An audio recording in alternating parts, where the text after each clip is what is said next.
But we as African people, what we have to do is stop falling for symbolic progress. The white supremacists are good on symbols. They say, and I hear this a lot over here, well, the racism is over in the United States. It's not over here. That's an American problem, Tariq. Because I've done a lot of interviews this week and they told me this. And I'm like, well, why are brothers, I'm getting reports of brothers getting locked up and dying in jail for random reasons. I'm hearing about drugs being flooded into some of these black areas. These brothers ain't flying these drugs in. I'm hearing about these brothers and sisters getting miseducated in these schools. You white supremacists, you control the curriculum. Why are they getting miseducated if race ain't a problem?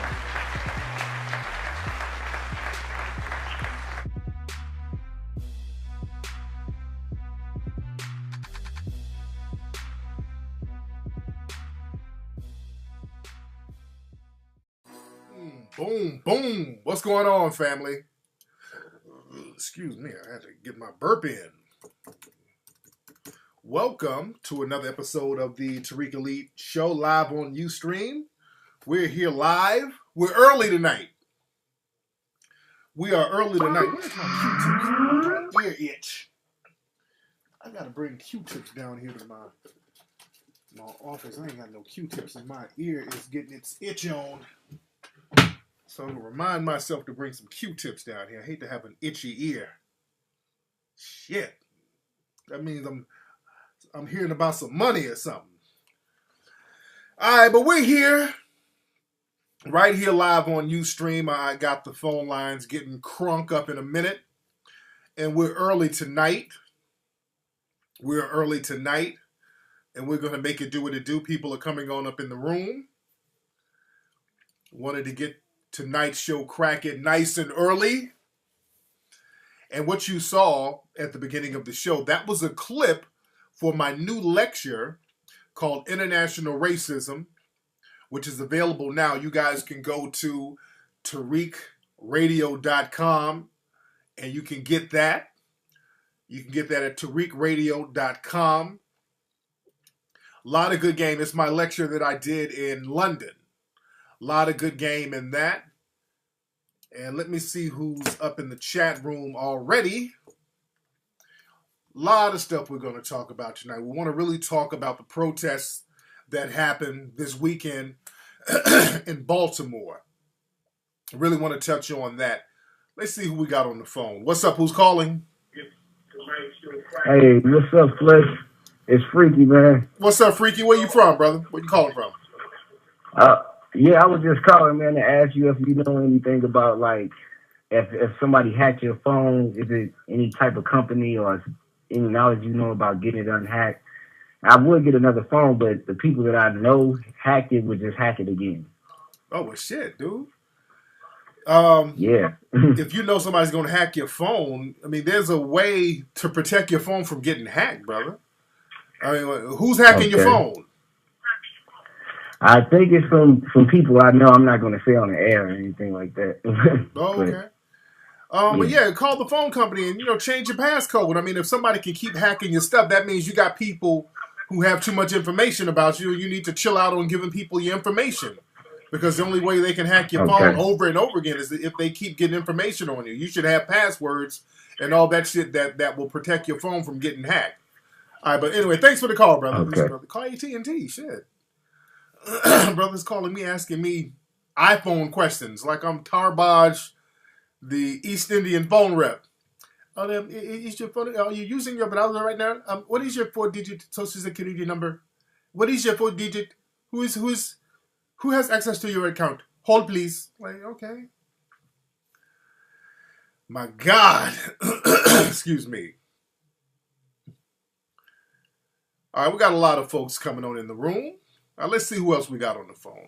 What's up? Who's calling? Hey, what's up, man? It's Martez from Chicago. Martez from Chicago. What's up? What's on your mind, family? No, man, I had maybe a random question or not, but I feel like a lot of these, the way the media is reporting and promoting, they really want like some kind of martial law incident. And I just wanted to know, like, ask you, what exactly is martial law and what could we do to be safe if there is a martial law? Well, martial law it's different from a curfew. See, a curfew is when you got to be in at a certain time. When you go out, you got to be in by 7, you got to be in by 6. So they had curfews, I think down in Ferguson, everybody had to be off the streets at 12. And even out here, when they had riots out here, there was a certain time that everybody had to be off the streets. See, that's a curfew. Martial law is when you can't be out on the streets at all. That means you can't even go outside. So that means nobody's supposed to be. It's just not safe outside no more. And that is a possibility. But the thing is, we live in a country that prides itself on maintaining the system of white supremacy. So that's the ultimate objective, man. They will risk having martial law if they can practice white supremacy. And that's just not going to work, man. That's why there's so much shit going on, and it keeps going on in a circle, and it just can't keep going on like that.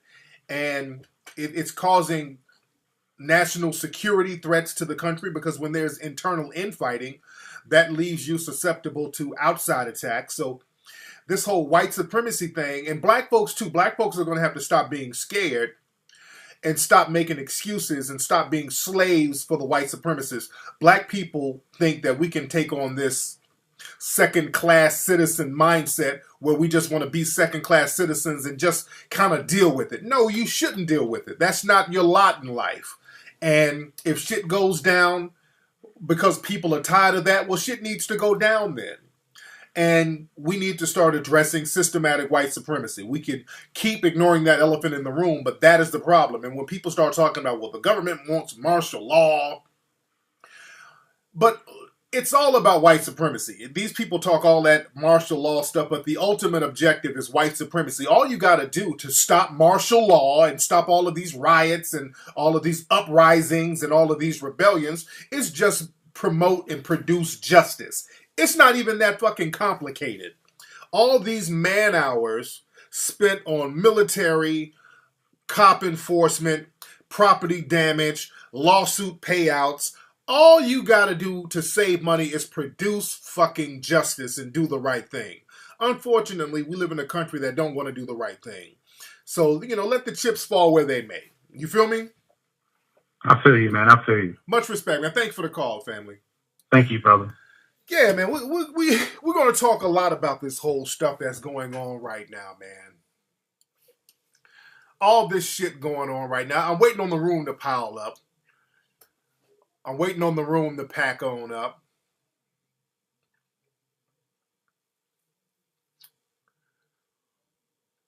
I'm waiting on the room to pack up. What's up, Lady More Natural?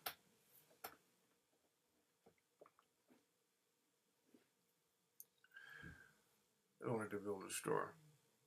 What's up, Kiki Natural? Let's see who else is on the phone. Let's get some more calls. What's up? Who's calling? Hello? Hello? What's up, player? Oh, what's going on, man? This is Marcus calling from Baltimore, man. Hey, man, what is happening in Baltimore right now? Man, it's just going down out here, man. And you know what's so funny? I called your show a couple months ago, man. Talking shit. I'm like, they would separate us from a lot of southern and Midwestern cities. Is when shit go down to Baltimore, we kind of wild out. Okay.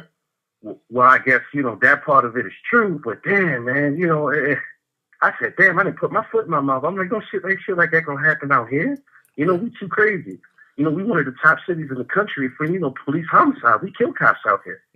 So, I never thought, it'd really go down like that, man. Yo, and I'm Mayor Stephanie Rollins Blake, man. Please put her on your next coon train. Man, when I tell you she cooning, man, she doing some classic cooning. What's she talking about? What is she talking about? Well, after the incident first went down, she comes on a few days later. Once they found out that the brother had a severed spine, 80% severed, she comes on and says she uses real cool words whenever something happens to black people. Like she said, we need to be transparent. We need to let the investigation run its course. Right. There's no race issue in this country. The only issue is unwed mothers and single moms. Oh, And she said that. Okay. Okay. oh, Wow. man, I'm telling you, man. Like, I'm sitting there on live television. I'm like, she got to be fucking joking. Wow. Like, wow. It's the craziest shit, man. You know, out here, man, it's the young boys out here, man. Yeah. The boys out there. Yeah, them brothers turned the hell up out there, man. Yeah, man. You know, and what she was killing me. I was just telling my girl, man, I'm like, you know, what's fucked up? And they not showing y'all these young boys out here with their guns, man. I'm talking about it's in front of their neighborhoods. They strapped up. They not playing. Yeah. 15, 16-year-old boys, man, they not playing. It's the grown-ass people. It's the people over 30 that's acting like fucking coons and bitches. Yeah. That shit is heavy, man. That shit is heavy. It's off the chain. All right, man. Well, thank you for the call, brother. Yeah,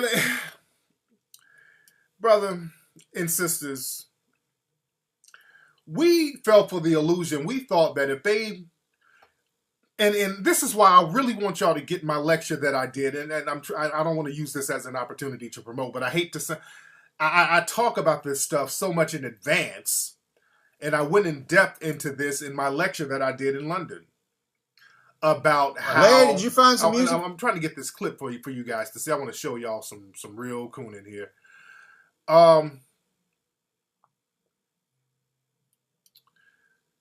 We think that black people in token positions is the answer. And that's not the answer, family. Black folks getting into little bullshit token positions, that's not the answer. Because these cities be having a majority, these cities are run like plantations. You got cities with a big black population, with majority white police officers policing the majority black population.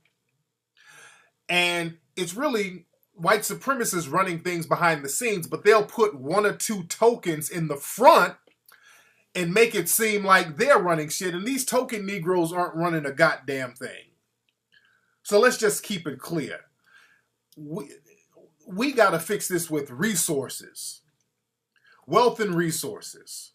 Putting coons in token positions, that is not the answer.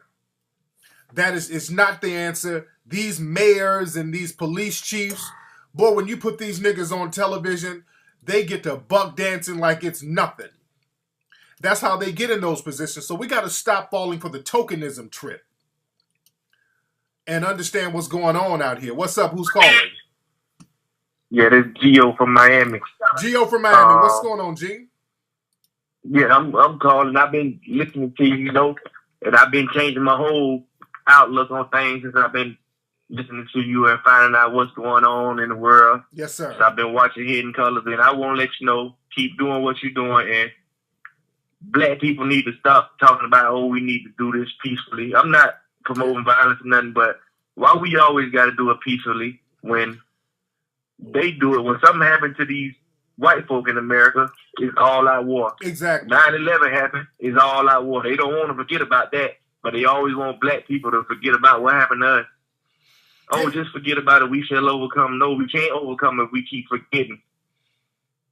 Yes, indeed. No doubt, We got to come together. We got to come together for a change and stop hating on each other and just come together and be one.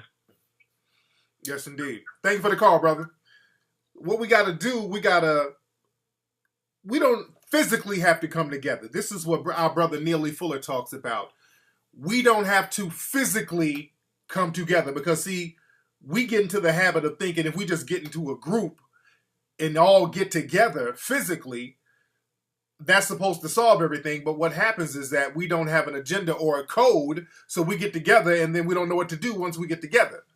Because there's a lot of people out there and there's protests and all these things where people are getting together, but nobody knows what to do. Nobody has a code. See, we got to get a code now. So you don't even have to get together for a code. Just everybody who are of melanoid descent, you just get a code and act on that code. You get a code of conduct and act on that code and you're good. So when you get together, you will be powerful. When you get a code, then you get together, you're going to be unstoppable. But what happens is that you got a bunch of splinter groups coming together, and there's anger, but there's no code. So a lot of anger and frustration is vented, but at the end of the day, there's no long-term solution. See, we got to get that code, family. That's why this summer, when I go on my lecture tour, my mini tour, I'm trying to get as many dates as possible. I'm going to really talk about what codes we need to use. I want to talk about what codes we need to use. Let's see who else we got here. What's up? Who's calling? Hey, what up? This is Tariq, calling from Baltimore. Tariq from Baltimore, man. What's going on out there in Baltimore right now? Anything happening today or tonight? Not really tonight. I mean, yesterday it was turned up, Yes, it was. But, like, tonight they kind of chilled out a little bit. You know, they still around there by the police station. You know, still, you know, going at it with the cops, but not like yesterday. Yes, indeed. So what's the vibe out there like now? I mean, everybody like still pissed off and everything. You know, still kind of, reeling from yesterday. Right. You know, everybody's still going on about, you know, everybody busting up there, you know, on the stores and everything downtown. Yeah. And which I agree with, for real, you know, because none of them stores is black owned. So yeah, I'm like, hey, fuck it. Yeah. Yeah. All right, man. But thank you for the call, brother. But yeah, for those who don't know, yesterday there were protests in Baltimore over the death of a gentleman named Freddie Gray. Now, Freddie Gray was one of the many black people who was killed by the police. The police arrested him, put him in a squad car. Then the brother ended up with a broken spine, and he died as a result. And, you know, it's right now, it's a race war against us. Right now, there is a race war against melanoid people who are classified as black here in the United States. That's just what it is. We have to look at it like that. There's an all-out race war placed upon us right now. There's a race war going on. Jose, brother, I'm going to have to go ahead and ban you, man. You want me to ban you? Jose Doe, do I need to ban you? I'm going to just ban you now. I'm not going to even negotiate. I was going to tell him to just kind of chill out because I don't really feel like banning anybody, but let me ban this dumbass because these white supremacists are starting to pop up now. And also, there was some guy who said he wanted to debate me. This guy said, this white gentleman emailed me, and if you're listening, he said he wanted to have a friendly debate because he disagreed with something. I don't know what it was he disagreed with, but if you're in here, sir, could you press 3, please? And I'll have you call up. Let's see who's calling. What's up? Who's calling? Hey, what's going on? It's Tori and Hodge, man. What's up, Tori? Where you calling from, man? I'm calling out of Dallas. All right, what's on your mind, man? Hey, man, I just want to let you know, appreciate everything you're doing with the Hidden Color series and what you podcast shows and what you're putting us on as far as information and what's going on with the streets. Yes, sir, man. I got to get out there to Dallas, man. I really got to get out there to Dallas. Exactly, man. We haven't had you out here. Got a lot of cats that need that ism. Yes, as a matter of fact, since you weren't able to make it out here, you know, being influenced kind of by what you've been doing, I decided to go into the filmmaking. Yes, sir. And I'm currently working on a project, Black Reparations. Oh, cool. I've seen, you know, nobody didn't take that on, so yes, indeed. I met some real people out there in the reparations movement. Just got back from the reparations summit, and man, we look for all the support we can on this. Yes, indeed. Pretty hard in the film thing. You got a website for that already, or what? Yeah, Facebook page. You can go search Black Reparations Film Project, and our crowdfunding at Indiegogo. Same thing, Black Reparations Film Project. Everything's on there. Cool. We just got an endorsement by Mimi from Love and Hip Hop, so it's moving pretty well. We just like to get a lot more people involved. There you go. Maybe spread the word about reparations. Maybe she can donate a shower curtain. There you go. All right, but we'll check that out, man. But thank you for the call, brother. All right. My nigga said they got an endorsement from Mimi from Love and Hip Hop. There you go. But yeah, my email is info@tariqelite.com. Now, I'm going to be doing a lecture in Philly July 5th. Go to tariqlive.com to get information on that. Also, I'm going to be in Detroit doing a lecture, the Southfield Civic Center, I think, and that's going to be on July 18th. I get all the information. The promoter, he's going to send me the flyer and all that in a couple of days. Also, I want to do one in New York in July as well. Possibly at Tribeca. I need to look into that. If we can get the Tribeca venue, that'll be great. And I'm going to look into that. Also, I want to do Dallas. My man called up. If I can do Dallas, all my Dallas people, could you guys let me know a venue out there in Dallas that we can do it in? Let me know a nice theater venue out there in Dallas that we can do it in. And let's see what we can do. What it do. And again, all you promoters out there, if y'all want to book me for a lecture, all my information is at tariqlive.com for booking me for lectures. So that's where you can get all the info. And also, let me say this to the promoters out there. I like doing my lectures at nice venues. My rules are laxed. One thing, I don't fly Southwest. I got to let folks know that, because sometimes people try to book me for lectures and be like, hey, we're going to book you on Southwest. No, I don't fly Southwest. I fly a lot of airlines. I don't fly Southwest. I don't fly Southwest. Southwest is like the school bus of airlines. I do not like Southwest Airlines. And also make sure the venue is cool too. I don't like those funky finger production venues. A lot of times people be like, okay, we're going to do a lecture at a cookie shop. And like, okay, no, let's do it in a nice theater location. I don't want to, I can rock with Spirit Airline, but I do not like Southwest. I don't do Southwest. Southwest is soul plane, basically. Southwest is soul plane. Southwest don't even have a first class.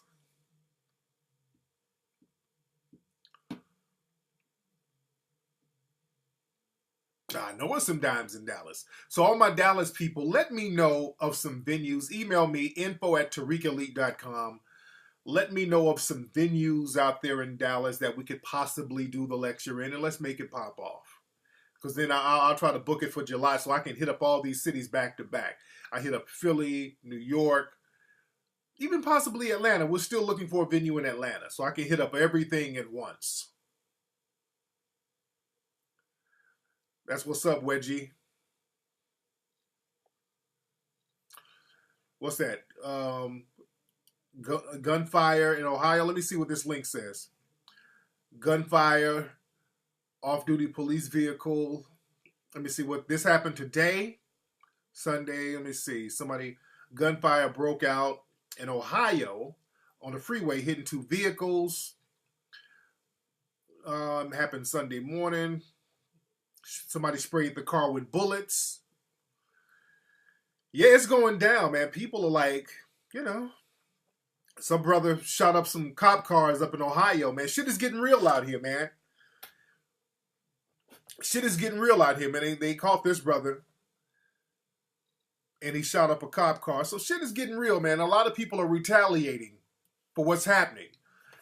And what's funny, the white supremacists will try to act like the victims when black people and melanoid people retaliate to all of the systematic violence that's being placed on us in this country right now. When we retaliate, now the white supremacists want to be victims.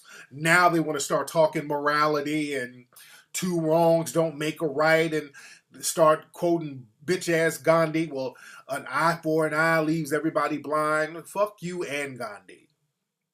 Because nobody's saying shit in the dominant society when these cops are blowing our damn brains out. And they're getting off every single damn time. So I just want to see this same anger and all this outrage when the cops are doing this shit.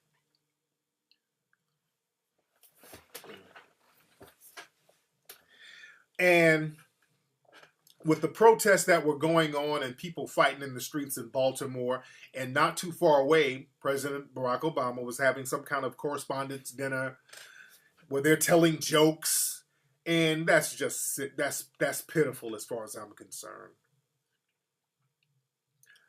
That's pitiful, and black people, we just need to come to the realization that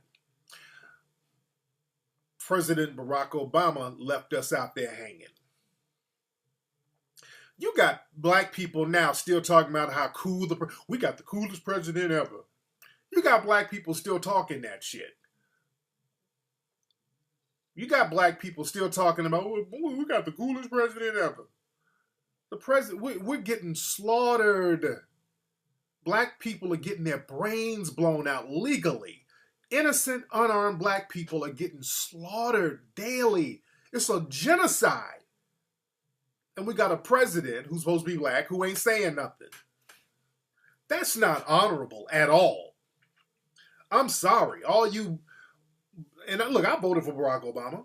Not because he was black, because he was a better candidate than, you know, what's the guy's name who was running? I forgot who was running against. Sarah Palin and John, was it McCain? He was a better candidate than them. But what's the silence that the president is implementing is that's shameful. I'm sorry.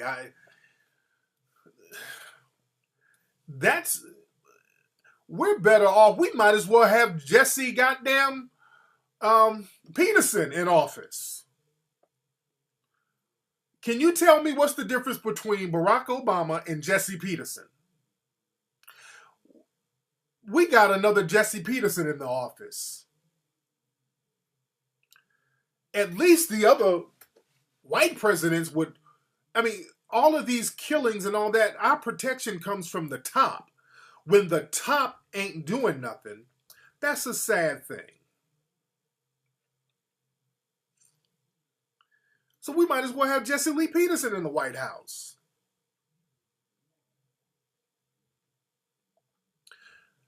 When I look at it, when black folks are still, man, we got the cool, our president is so cool. They go, really? How? I just want to know. How is letting people who look like you get slaughtered cool? How cool is that? Just because somebody's telling jokes and you got American citizens getting slaughtered based on race? Legally slaughtered by race soldiers? And he's not saying nothing? That's not cool. And dudes still want to have that dick in their mouth. Dick riding. What are you dick riding for? I would just like to talk to anybody black and ask them, what are you still dick riding for? I'm not talking about throw darts at the dude, but I'm like, damn, you can't say nothing?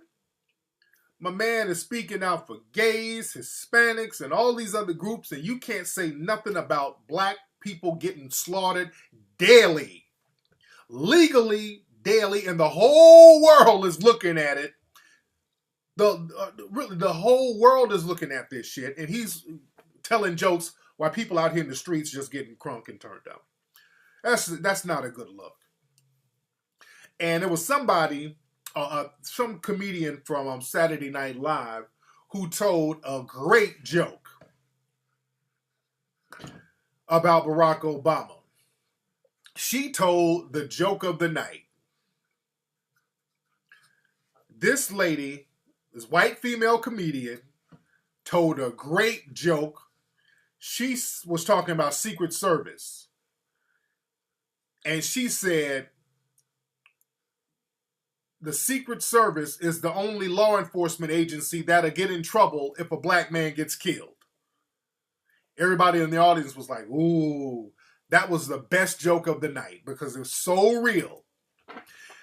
All of these black people getting killed, the DOJ, the Department of Justice, have they done anything to any law enforcement agency for killing black people?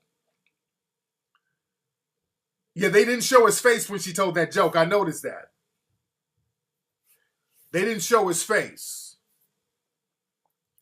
But that's shameful, man. I'm sorry. That's absolutely shameful. That's shameful what they're doing. Just sitting up ignoring it and being scared to say something about black people getting slaughtered in the streets in this race war that we're in. This is a race war. when the same group of people are systematically, legally getting murdered over and over again by so-called, well, by race soldiers pretending to be cops. We're getting in the room heavy right now.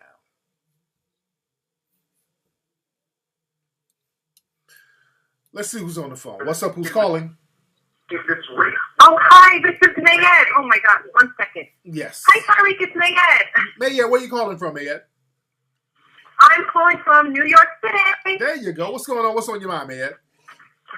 Okay, well, all right. For one, I wanted to know, I called 2 weeks ago, and I was going to go to your lecture in Philly, but I heard you say last week that you're trying to find a space like in New York City to have something in July here. Yes, I'm trying. How is that I'm going? trying. Is that going to happen? Because I didn't buy the ticket yet for Philly, so I wasn't Right. sure like how wait or just wait till you're here. Let's wait a few more weeks and I'll let people know. If I don't get the venue in New York in a couple of weeks, we ain't gonna get it popping. So because it's almost it's May. It'll be May in a week or so.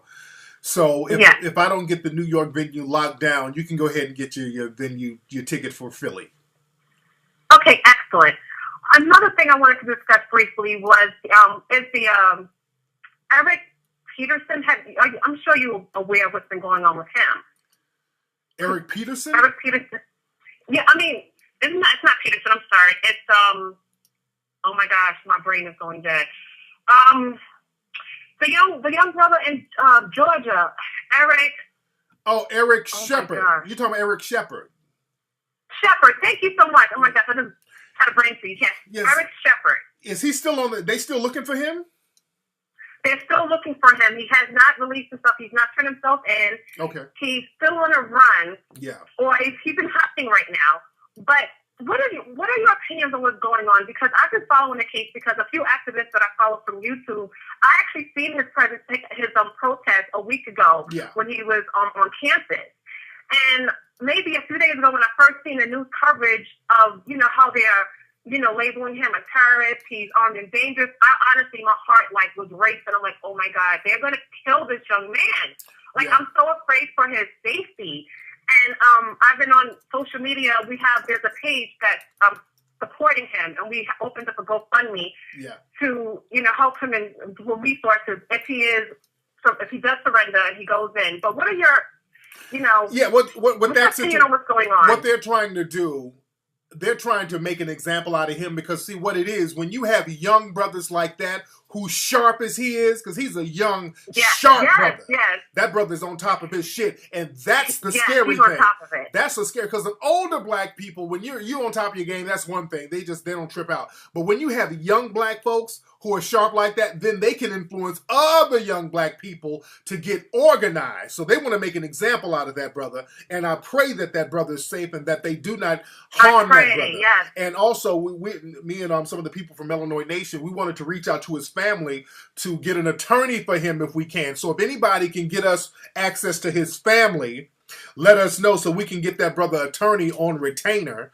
and we'll take care of it. Illinois Nation will take care of that because we want that brother to be safe and protected, and we don't need our young kids out here who are sharp and fighting this system verbally, because the brother was on top of his game and he's talking good game. He was on top of his game. He was spitting nothing but fire, truth. And they can't handle it. And the thing is, it's like they're setting him up because the whole story just makes no sense. It don't make no sense. All of a sudden, they found a backpack with a gun that was hit. That sounds like such a crock of damn shit. And oh my God. Yeah. Exactly. So hopefully that brother is safe. And again, my family out there, if y'all know his family, if y'all can reach us out to his family, please do, because we want to help out with his legal game, because the brother's going to need it, and I hope he doesn't get harmed, man. But thank you so much, sister. Thank you so much. Thank you, Tariq. Okay. Yes, indeed. Yeah, man, when you got young brothers like that who's sharp, and Eric Shepard, that brother had a mouthpiece on him, man. Real sharp brother. That makes the white supremacists shake in their boots. That's why when you had brothers like in the Black Panthers, those young brothers, like Fred Hampton, y'all have to remember, brothers like Fred Hampton, they were like 19 with a tight mouthpiece. That was dangerous. They had to kill that brother. So hopefully, man, they're trying to set up our brother Eric Shepard to be killed. They really are, because this is a race war. We got to look at it like that, family. We got to stop playing with this shit and look at it for what it is. They have instituted a race war on us. And nobody's going to save us. We're going to have to save ourselves. That's why we got to get a code of conduct. The president ain't going to. There's just some realities that we got to deal with. Reality number one, family, we're in a race war. We might not like it. You can call it all types of other shit. You can coon, you can buck dance. We're in a damn race war. That's number one. Number two, we ain't got nobody that's going to help us. Ain't no big daddy to tell. We only have ourselves. Number three, Barack Obama has abandoned us. We all that dick riding Obama, that ain't happening. He ain't doing nothing. Let's just keep it 100. He should do something, but he's not going to do anything. So we like CMB, we all we got. And we got to start getting that code of conduct and start getting serious. All the dumb shit, all the cooning, all the trolling, all the twerking, all that shit. Do it in moderation if you got to do it. But let's get this code of conduct going. The older black folks, dude, and that's another thing. This is why my message is for the younger people out here. My young folks. Forget about your parents. Forget about your grandparents. Forget about them. All right? Let me show you what your parents and grandparents are doing. This was on the news the other day. This was on a news segment the other day. This is your parents and grandparents right here. Hold on. 1 second. Larry, did you find some music for us? Todd, you might have to show us on the wide shot. What you got? It's something to dance about. We got sunshine out there today, y'all. And we got a 92-year-old man that's excited. Let's show those feet there, Todd. Show those feet. Come on. We got something to dance about. We got good times. We got sunshine. And we got a guy that's happy and wanting to dance with us and just celebrate. Come on, George. All right. Look at that. All right. All right. Thank you for brightening our day. Thank you very much. Larry, did you? Those are your parents right there, family. You see two older black dudes. One dude is like, what, I would say in his 60s. He's moist. And the older one is buck dancing. One old moist black man, and then a buck dancing black man. With a goddamn James Brown wig on. Buck dancing for white folks on the news. And the white supremacists, they will parade them niggas. They will parade them with glee. This man is 92 years old. This dude has seen some real racism. If I'm 92 years old, I'm going out with a bang. And this dude can die any day. Instead of just going out with a bang, he's going to dance one more buck dance for the white folks. Just one more buck dance before I die. You live to coon. You got niggas out here who live to buck dance and coon. He's been sitting up waiting to buck dance, just ready to get out the house to buck. No, give him a break. He's 92. Get the hell out of here, DJ. I ain't giving him no break. Motherfuckers like that are the reason why the community is where it is right now. That buck dancing has us out here getting slaughtered now. Hopefully he's senile. His ass ain't senile. He remember them damn dance moves. He remember them goddamn coonest dance moves. Don't want to give him a break. He's senile. He ain't senile. You senile, you forget shit. He remember how to fucking buck dance. Those are your parents right there, family. We all we got, family. I'm talking to my young folks. Because that buck dancing, you ain't gonna live to buck dance another day. They're slaughtering you right now. He's just dead. He's happy that he got to live to buck dance, that he didn't get killed, that his card didn't get pulled. So let me just buck dance one more time. This buck dancing has saved me. I'm non-threatening. Let me put my wig on. Playing an old submissive role, an old Uncle fucking Ben. It was some old moist dude sitting up clapping and egging him on. Ought to be ashamed of yourself. That ain't no way to live. You should be ashamed, but that's not what you should aspire to be. He's doing the pocket knife. What kind of dance was he doing? He was doing the civil rights crip walk. What was he doing? No, James Brown was the G. Don't get James Brown fucked up. James Brown got his dance on and his groove on, but James Brown knew what the damn deal was. James Brown was nobody's coon. James Brown was the truth. That's why James Brown knew how to own his shit. James Brown knew how to own his shit. When James Brown got old, he went out with a bang. You saw he got that damn, put his gun in his truck and started running over cop cars. James Brown said, fuck that. James Brown was a G. Don't get it twisted. James Brown was about that life.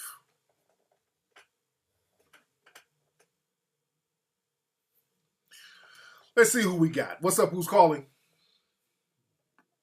Hello? Well, let me try again. What's up? Who's calling? Hey, man, Mr. Tariq. Hey, what's up, man? Who's this? Hey, man, it's Sean from St. Louis, man. Hey, what's going on with you, Sean? What's on your mind? Man, what's the topic for tonight, man? But we're just talking about the protest that's going on in Baltimore right now. What's your thoughts on that? What's your thoughts on it? Man, you know what? I was wondering how you feel about, I don't know if there was a chief calling them the lynch mob. Where was this at?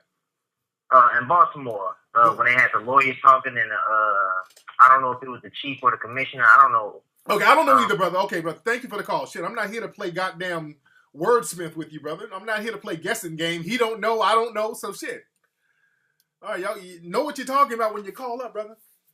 But the thing is, in Baltimore, and this is the thing, people are trying to talk about the civil unrest that went down in Baltimore. Now, at first, the protests were very peaceful. The protests were peaceful. And what happened, shit took a left turn because yesterday, Saturday, there was a baseball game, and you had a lot of those white fans there down in downtown, and a lot of people were there for the game, and you had a lot of white supremacist fans out there too.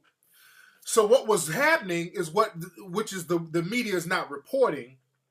A lot of the peaceful protesters were being antagonized and provoked by a lot of these white supremacist sports fans. Some of these, because these sports fans, they get drunk and then they get a little rowdy and sometimes they get bold. So a lot of these white supremacist sports fans and suspected white supremacist sports fans were antagonizing some of the protesters. That's when shit got ugly.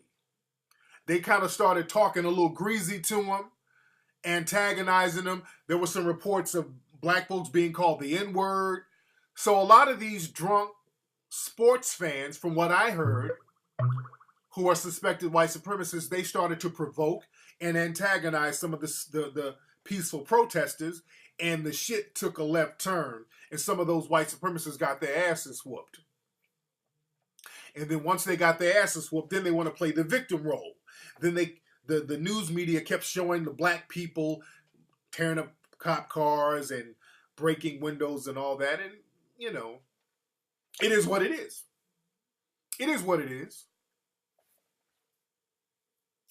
But my thing is this.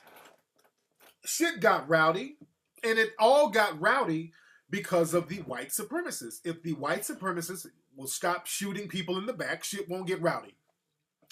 if the white supremacists and suspected white supremacist police officers stop implementing this race war, shit will not get rowdy like this.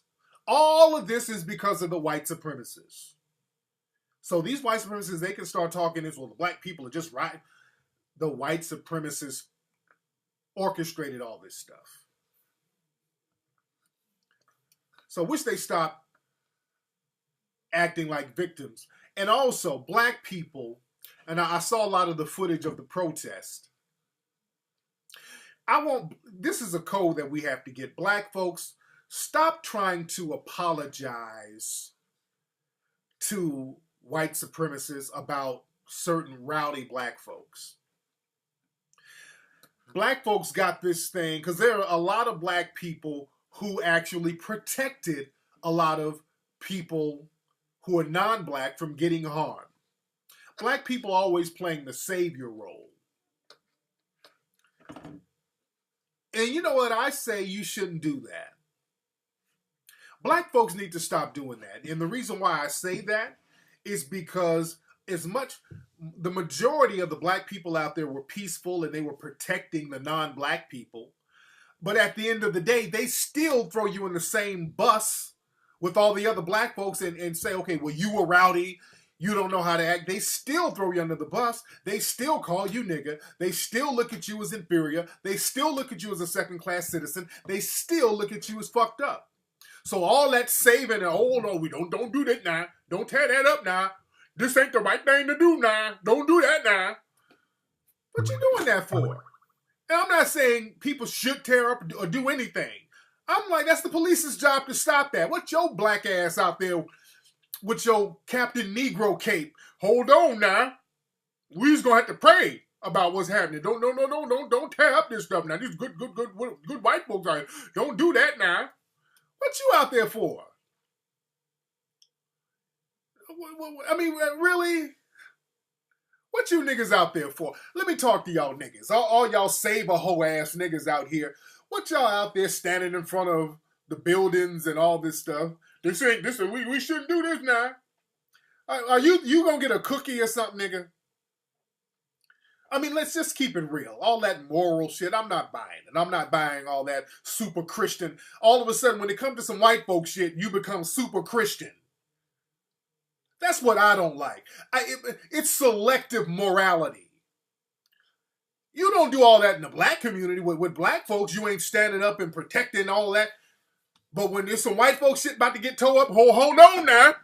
Y'all need to put them Molotov cocktails down now. Come on now. Put them bricks down now. Come on. That ain't what you do now. All right, nigga, what you gonna get you a coon prize, man? You shouldn't tear people's stuff now. My thing, you ain't no cop. Why are you out there playing a protector for the white community or the white supremacists? And I'm not saying it's good, bad, right, or wrong. I'm not condoning anything. I'm not condoning anything. I'm not condoning one thing. I'm not saying people should riot, should tear up stuff. But I'm just saying all these Crispus addict ass niggas out here always jumping in front of the bullet for some white people. Like, what are you gonna get? And they still look at you fucked up. The news never give you props. Black folks, when I was down in Ferguson, I saw black folks out there protecting white people and all that. Well, which is all right, whatever. But they never mention you on the news. You notice, save-a-hoe black people, they never give you props. They never give you shine for your Captain Save-a-hoe ass jumping in front of the bullet mentality. They never give you props. They never give you props. God damn. I'm like, I wish y'all had that same morality for other black folks. When other black folks are getting jumped on, all your niggas grab their cameras and start yelling World Star. When you see other black folks get jumped on and harmed, niggas grabbing their camera screaming and laughing. Ha ha ha,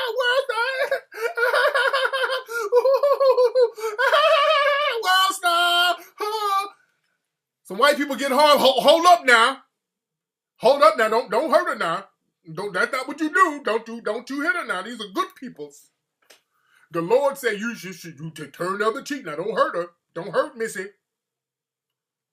I say you white man. Y'all stop it now. This is the wrong thing to do.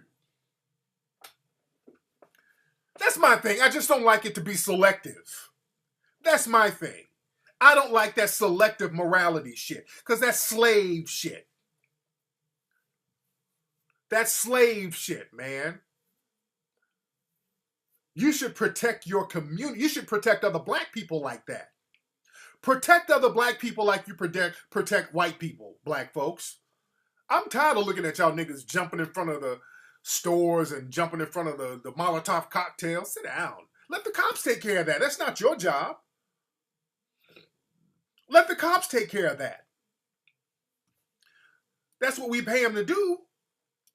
Let them take care of it.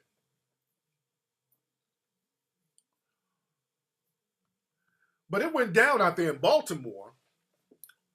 They should have known not to fuck with them B-more niggas. Those B-more brothers, they don't fuck around like that. Them B-more dudes were laying hands on the white supremacists.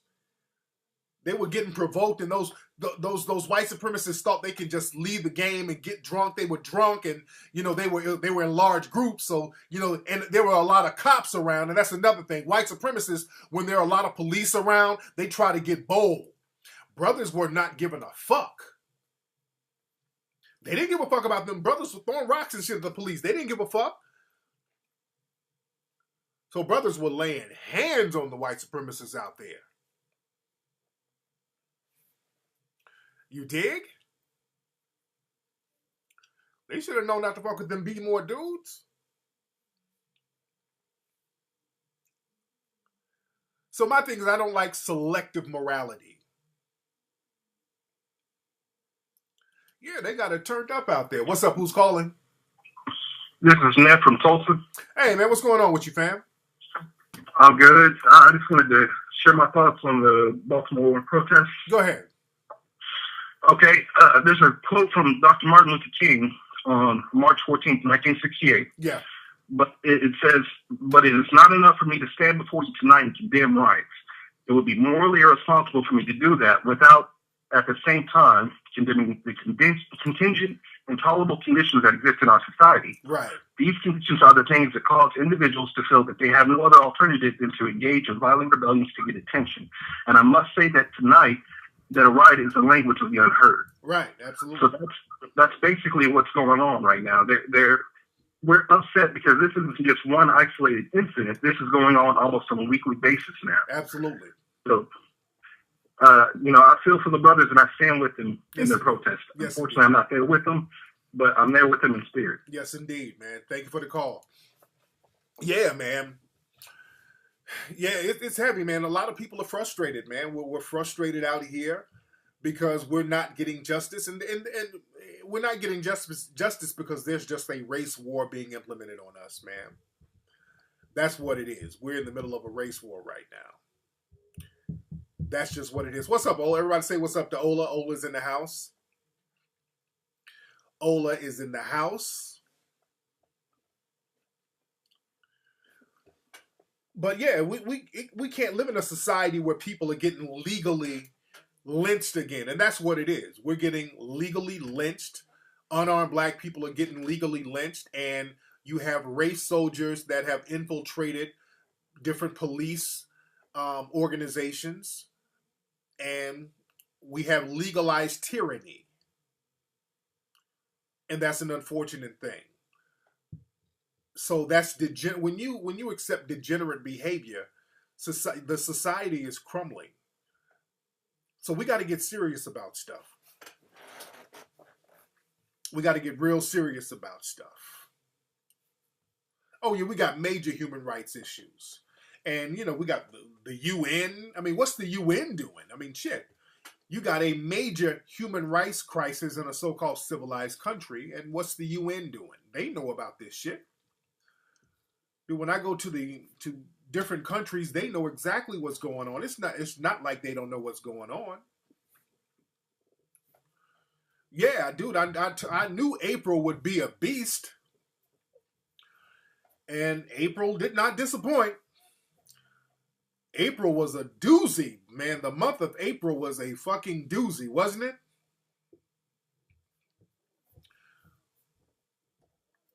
Yeah, the UN, yeah, I think they investigated, but they know what's up, man. They know what's up. And has the DOJ, the Department of Justice, have they done anything to any law enforcement organization for harming black people? We always get the same answer. They're going to investigate, and when they investigate, they don't do shit. We always get the same answer. Well, the DOJ, they're going to investigate. They're going to investigate Ferguson. They're going to investigate North Carolina. They're going to investigate out here in California. They're going to investigate Eric Garner.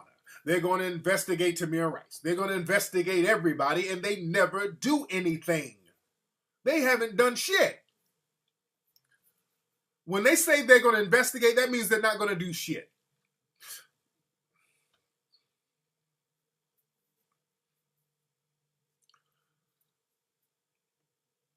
So again, we got tricked with the whole banana in the tailpipe.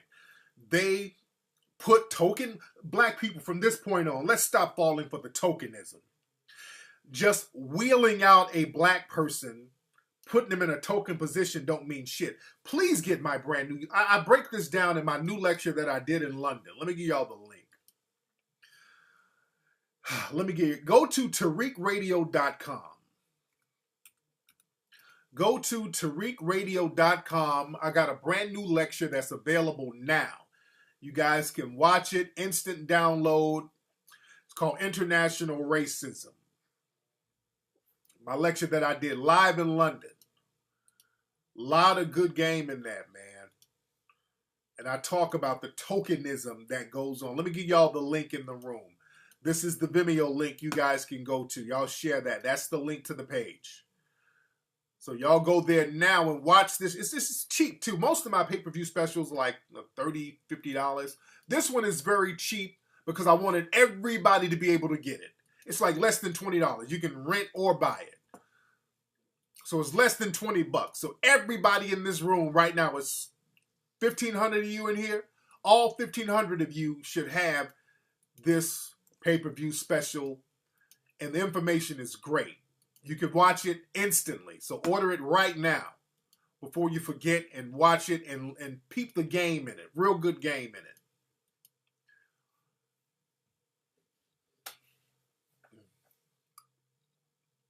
And I talked about tokenism.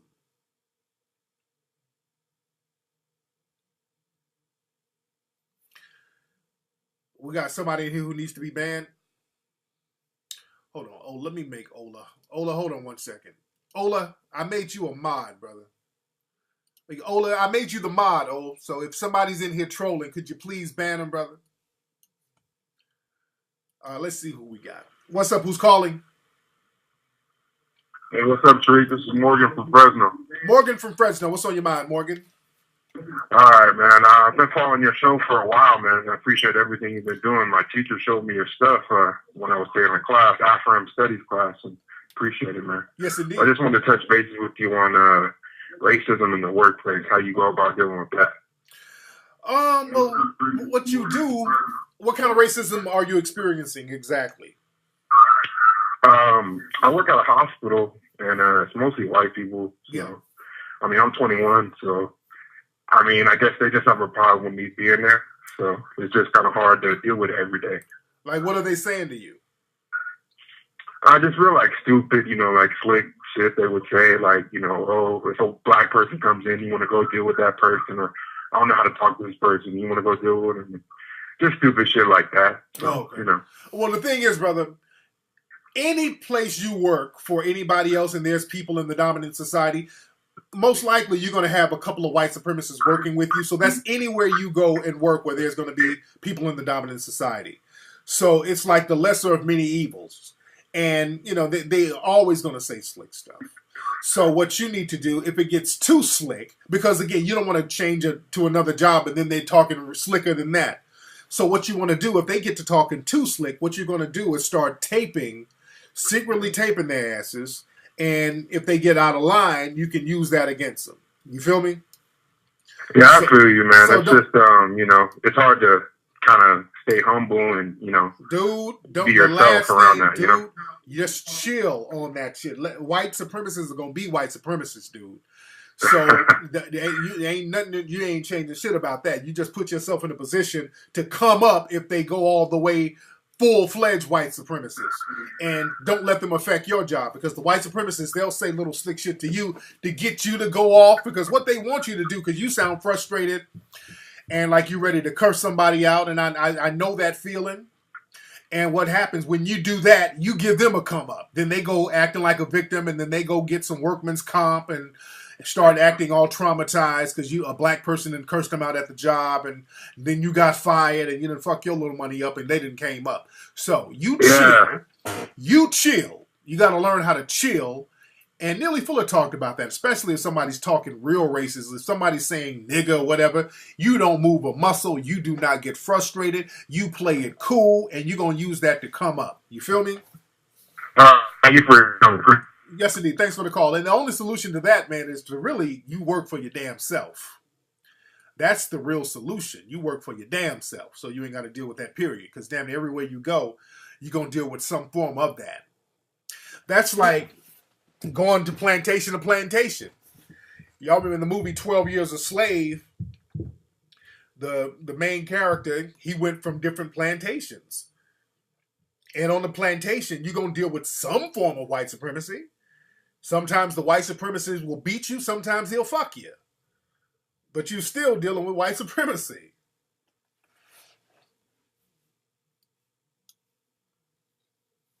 You learn the game and then use that to build your own shit.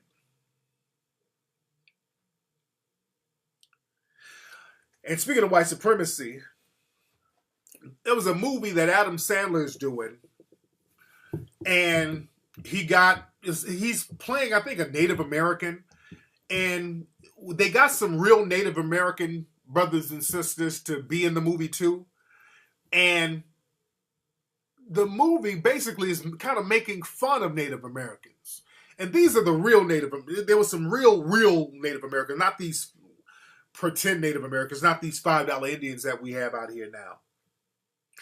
But there were some jokes being said about Native Americans that were real derogatory. And they were like, hey, hold up now, shit. What the fuck? We didn't sign up for this. And they told the Native Americans, like, hey, if you don't like it, you can go. They're like, well, deuces, fuck you and this movie. And they bounced. They straight up bounced. They're like, we're not going to let y'all sit up here and portray us all fucked up. And no, we out. They said, no, you're not going to sit up and portray us all crazy and fucked up. And talk greasy. No, you're not going to do that. See, y'all got to understand between the real Native Americans and the $5 Indians. And I understand a lot of people who are classified as black, we were the original Native Americans too, because many of the original Native Americans had Africoid features, and we've proved this in Hidden Colors 2. But there's video, and I talked about before, where the real Native Americans, not the $5 Indians, which are basically white supremacists who are pretending to be Native Americans. Those real Native Americans be giving them white supremacists that work. The real Native Americans be giving them white supremacists that work. And we're going to talk a lot about that in Hidden Colors 4 too. We're going to talk about that in Hidden Colors 4.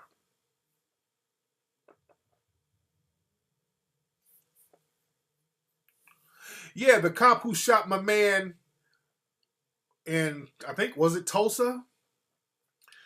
Well, he wasn't even a cop. This guy who paid to get on the force, they let him go on vacation to the Bahamas. So yeah, again, we're in a system of white supremacy. Black folks are just going to have to come to terms with that. That's something that black people are just going to have to come to terms with.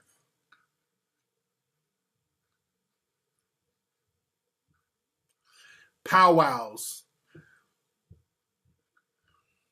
He's going to the Bahamas. All right, let's see who we got on the phone. All right, what's up? Who's calling? Hello? Hi. I remember when that. Well, hi. My name is Stephanie. Hey, where you calling from, Steph? I'm calling from Denton, Texas.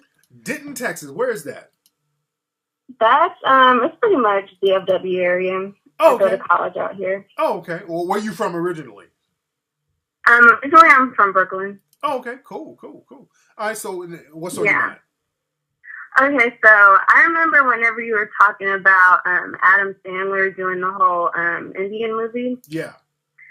And my whole thing is I'm not understanding as to why black actors still portray these roles and take these roles as slaves, these days. Because my whole thing is, why would you allow a white man, because it's usually white producers and executive producers paying them, why are you allowing these people to pay you to go back in time and play the role that you once, your ancestors once had? So I'm not really sure why people do that or why they're taking the money to go back in time. Oh, sweetie, they don't need the money. Baby, have you seen? I played this earlier. Look. Find some music for us? Todd, you might have to show us on the wide shot. What you got? It's something to dance about. We got sunshine out there today, y'all. Yeah, sweetie, they don't need the money. They'll do it for free. Black folks, man, we have been programmed to be slaves and second-class citizens to white supremacists. And that's something, unfortunately, that has been passed down from generation to generation to generation. So we will shamelessly portray ourselves as coons, as buck dancing buffoons for the white supremacists, just for a pat on the head, because that's something that the white supremacists has taught us to do. So we got to break that spell. And we got to start with the young people. We got to let the young people know we got to break that cycle. The cycle has to be broken. We can't keep going in the same damn circle over and over again. And that's what we're doing. So the cycle has to be broken. And now what we have to do is get a code of conduct so we don't engage in that bullshit no more. The Native Americans, the real Native Americans, see, they have a code of conduct. We ain't doing that shit. We're not doing that. We're not gonna sit here and let you do us like that while we're standing here. But we'll sit up and do it with glee because that's how we've been programmed. We got to cut that bullshit out and get a code of conduct and understand that these people are committing genocide. They're gonna wipe us out if we sit up acting like buck dancing slaves. You feel me? Yeah, and I have a follow-up question. Go ahead, okay.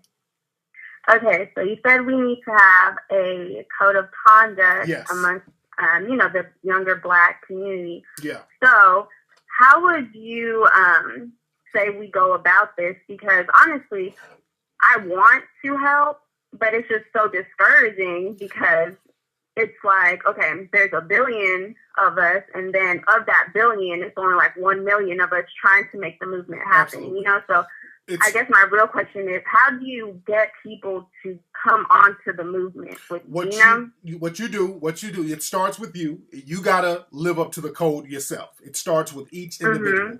You start administrating a code that you live by that's going to empower melanoid people.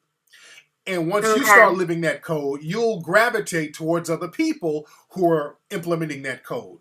And more people will gravitate towards each other. And look, there's going to be coons. We just got to accept that there's going to be coons out there. But we need enough melanoid people who are living by a code where the coons won't affect us. You feel me? Yeah. And would you mind, I don't know if you can post it or something, but it was some other guy talking about reparations or something. Like, I would really like to get in contact with him, because I think that could be a positive movement, but I don't really know him. Okay. I forgot what his link was. If you listen to the playback, you can hear his link that he gave, and you can follow it there, okay? Okay, thank you. Thank you, dear. She sounded sweet. Who's slandering Aki? Cesario, who is slandering Aki on Twitter?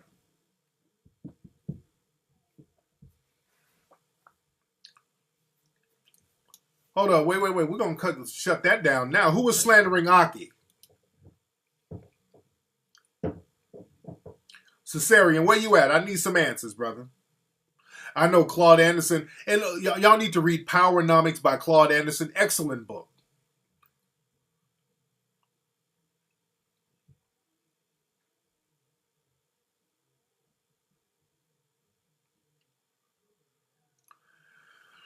What's up, Blessaka Pharaoh?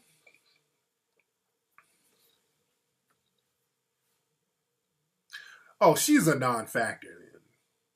Yeah, if she was trying to slander somebody, she's a non-factor. Coonista. Oh, she's a coonette. Oh, the fake pretend feminists were trying to slander Aki.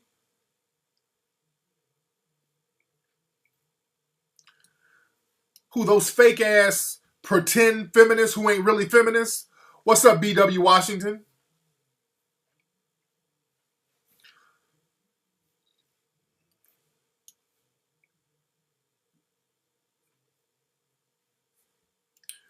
You say that Netta chick was trying to slander her? She's a non-factor. What's up, Tariq Nasheed fan?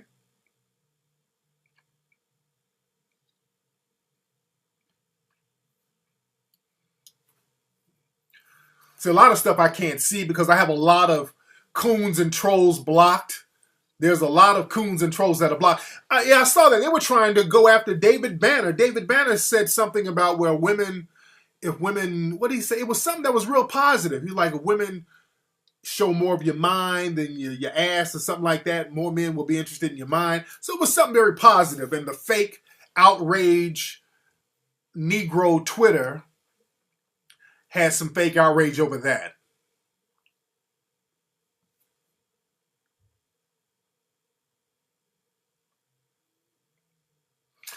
Yeah, those men, y'all got to understand, those people you name are just minions for white supremacists. They are non-factors. They are such non-factors.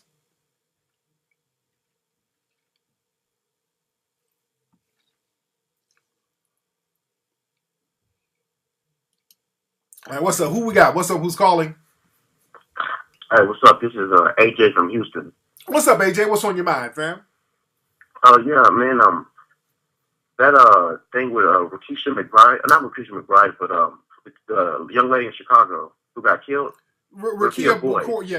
Yeah, that was such a tragedy, man. It was. Yeah. I was wondering where are all the feminists at and all the white feminists? Where are they at? Dude, I wanted to know the same thing. All these women's rights and all you coonettes that were running after the white female supremacist feminists, co-signing all that street harassment shit, sucking their clits, standing in front of them, protecting them. Where are these white female feminists who are white supremacists? Where are they for Rakia Boyd and all these other sisters who get caught up by and beat up and killed by white supremacist cops?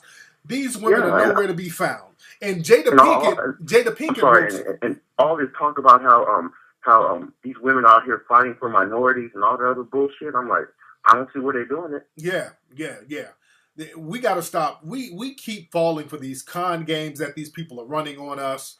We got to stop letting these people use us, man. We got to stop letting them run the minority hustle on us. Let's stop calling it. That's another code right there. Code number one, please stop calling yourself a minority. Whatever you do, stop calling yourself a minority, because other so-called groups who pretend to be minorities, they piggyback off that and get all types of set-asides and benefits, and then you sitting out here holding the bag and they ain't doing shit for you. All right, but thank you for the call, family. And black folks, this is a melanoid code. Stop using the term minorities. Whenever you got all these other groups like, I'm a minority like you, we minorities, stop using that. Please stop using that. But Jada was talking about, she was questioning the white feminist groups and all that. And rightfully so. But what Jada has to understand is that these women, they still are going to practice white supremacy. At the end of the day, they're going to practice white supremacy. Jada was talking about how some of the white feminists kind of leave black women out, which is what we've been saying for the longest. They don't give a fuck about no black woman. They never did.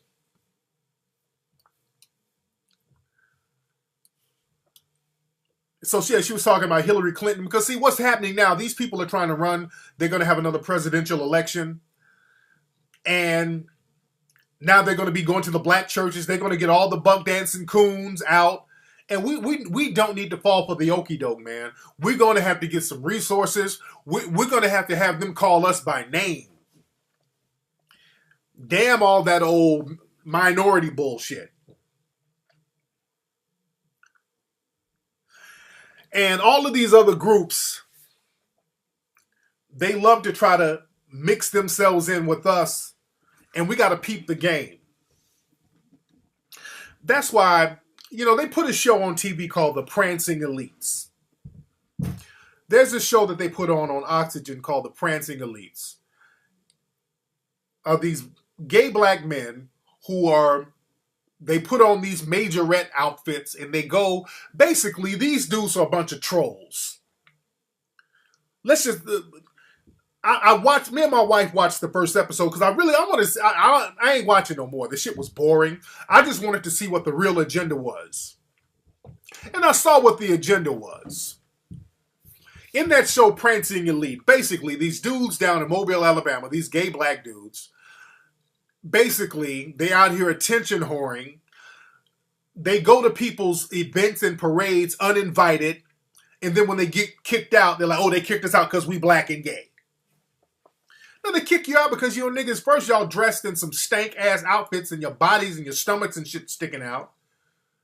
Y'all weren't invited. So they're trolling people. And then when they get put out of places, they're like, oh, they're discriminating against us. Being black and gay is so bad. Oh, we just want to be equal. Then they did like this public service announcement. Being black and gay, they keep throwing black and gay, black and gay. They keep putting that out there. Black and gay, black and gay. Homophobia in the black community, black and gay, black and gay. So they keep putting that shit out there so that the gay community can piggyback off the black struggle, so to speak. When Bruce Jenner did his interview Friday night on ABC, I don't know what the fuck is going on with him. He's trying to change himself into a woman. He was talking about transgender. Oh yeah, transgender people got it bad, especially black transgender people. He said that. Even the show Empire, they have that, oh, black and gay, oh, being black and gay, so much homophobia in the black community. So we keep hearing this black and gay narrative, how bad it is to be black and gay. So what they try to do is compare the gay struggle with the black struggle and black people getting decimated by white supremacy. And they try to make it seem like being gay is comparative to that, and it is not.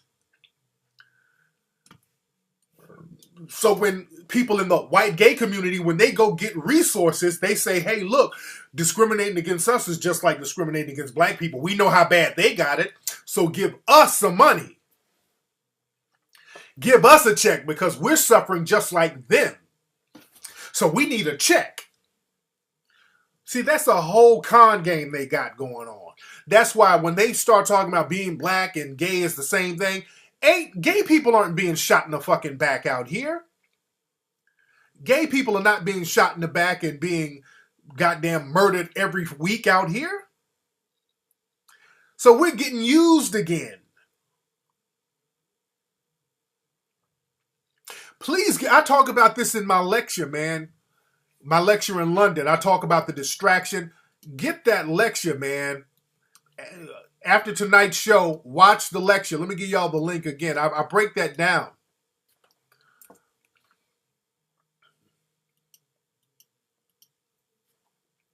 So we got to stop going for the okie doke. Because there is no comparison. I mean, we don't have a closet to go into as black people. See, as a gay person, you can choose to go in the closet. So there is a sanctuary. Everybody don't have to know that you're a gay person. You can choose to live openly gay, or you can just keep your mouth shut and be like, okay. You don't have to know what I do. But we don't have that option. There's no comparison. And people got their own struggle. I don't want to minimize anybody's struggle, but don't compare what you got going on to black people getting decimated out here by race soldiers.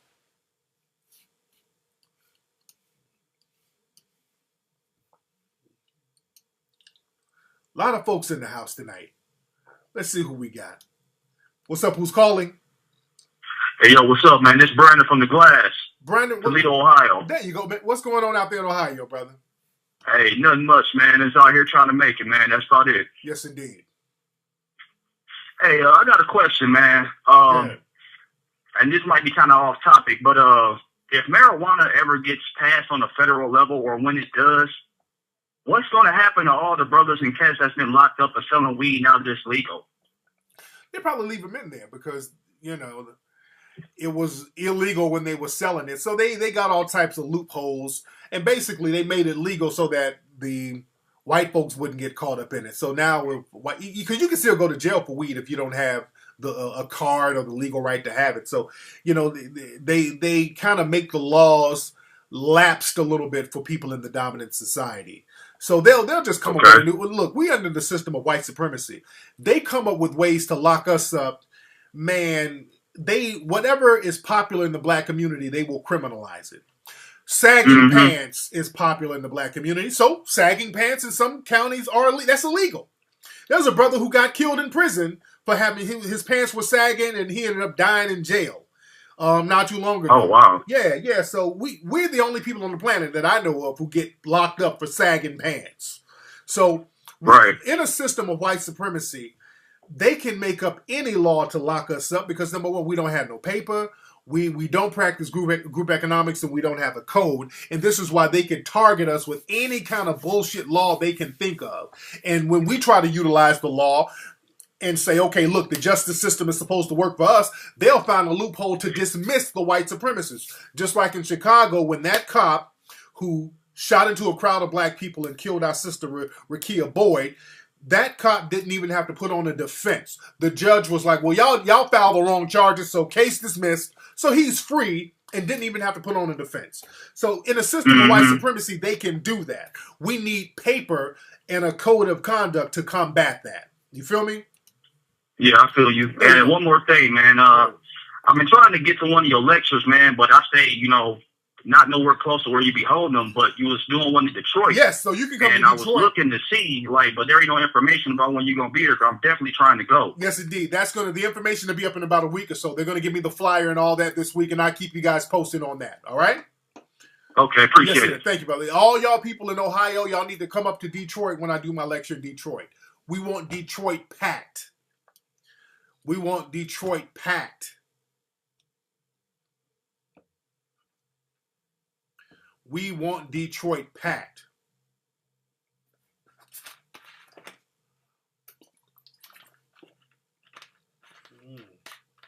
I'm going to be in Detroit on July 18th. And we're going to have all the info up pretty soon. They're getting the venue and all that locked down. But it's going to be on July 18th. I'm going to be in Philly July 5th. Go to TariqLive.com to get tickets. That's TariqLive.com to get tickets to join me in Philly on July 5th. All right, let's take a couple of more calls here, and let's see what we got going on. What's up? Who's calling? Hey, brother, this is James. What's up, James? Where you calling from? I'm calling out of Bmore. Hey, James, what's the vibe out there in Bmore right now, fam? I just want to point out that, you know, a lot of the problems is coming from this terrible leadership. And I just wanted to call to point out that there's two things. The first thing is I feel like black people have got to, we must stop thinking that getting black representation in various offices are going to solve all of our all the problems for the black community. Yes. Because here in Baltimore, we have a black mayor. She is a Democrat, and she doesn't seem to care at all about what's going on. She's trying to play both sides of the fence, and it's ticking people off, and it's making people even more angry. Yeah. Yeah, absolutely. Yeah, from what I'm hearing, I mean, she's hitting the coon train real heavy. Amen. She's what you call the bed wench. Yeah, yeah. Yes, indeed. Yes, and the second thing I wanted to point out, brother, is that I'm personally tired of seeing black people always react. So it's like we wait till someone black gets shot and then we want to react. Right. And I think that, you know, one of my fears is that, you know, white supremacy is going to throw us, you know, some type of bone. And once we get this bone, we're going to back off and go, okay, things are cool again. But it's not. We're still in a system that hates us. And I would love for blacks to organize, not just mobilize, but actually organize and use our assets to tackle this system instead of just reacting all the time. Yes, indeed. You know? Yes, indeed. Hey, man, thank you for the call, brother. See, my man made a very good point. We are very reactive people. And when you are reacting all the time, you're always going to be at a disadvantage. Because when you're reacting, what happens is that the white supremacists just find ways to pacify you. All they got to do is pacify you. They throw you a little bone to pacify you. See, just like in the 60s, when black people were rioting and rising up and rebelling, responding to white supremacy, we said we want integration. Integration, that's not even something that's tangible. So what they did in the 1970s, they started throwing black mayors in all of these cities. Now, these people were still run by the white supremacists behind the scenes because they were controlled by white money. But they put these token-ass black mayors in all these cities, especially out here in L.A. They had Mayor Tom Bradley, a black mayor. And while there was a black token in the forefront, the black community was in shambles. Out here in L.A., we had the biggest gang problem when Mayor Tom Bradley was in office. The Crips and Bloods were at their highest when Tom Bradley was in office out here in L.A. All hell was breaking loose out here. And that's a con game. We need to stop going for the token shit.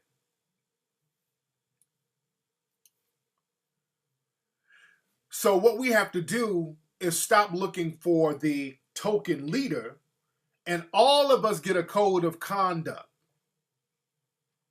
Because we get codes for all types of other shit. We can organize and we can get codes of behavior that are non-constructive. We can organize non-constructive shit like it's nothing. I talk about this in my London lecture. I want y'all to get this lecture. That's the link. Aren't they trying to get another Freaknik organized from what I heard? Aren't they trying to get another Freaknik organized?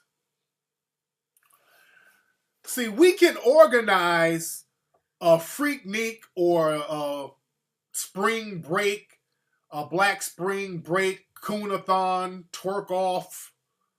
We can organize all the ratchet shit. Easily. We can organize that shit and be there with bells on. But when it comes time to organizing a code of conduct, all of a sudden we get confused.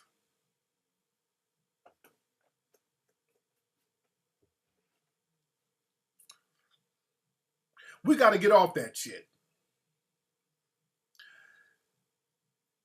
Yeah, we got the booty shit. Yeah, I saw some video. Somebody sent me a video of, what's this, a rapper out of Atlanta, Travis Porter, I think that's his name. He organized a twerk flash mob at the Lenox Mall. So I think he was promoting his album or whatever, I don't know. But him and a whole bunch of people showed up at Lenox Mall in Atlanta and jumped on tables and everybody started twerking at the mall. It was the most niggerish shit I've ever seen. It was the coonish. It was some plantation looking shit. I hate to say it was the most plantation looking shit. Did y'all see that? Look, I understand people want to have fun and all that. But if we can organize some plantation shit like that, can we organize something more constructive? And I'm not the morality police. You know, I've done ratchet things in my day.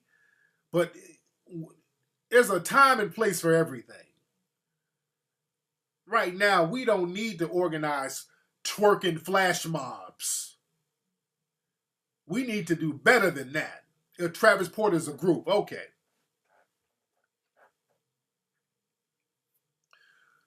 Not to shit on Travis Porter, by the way.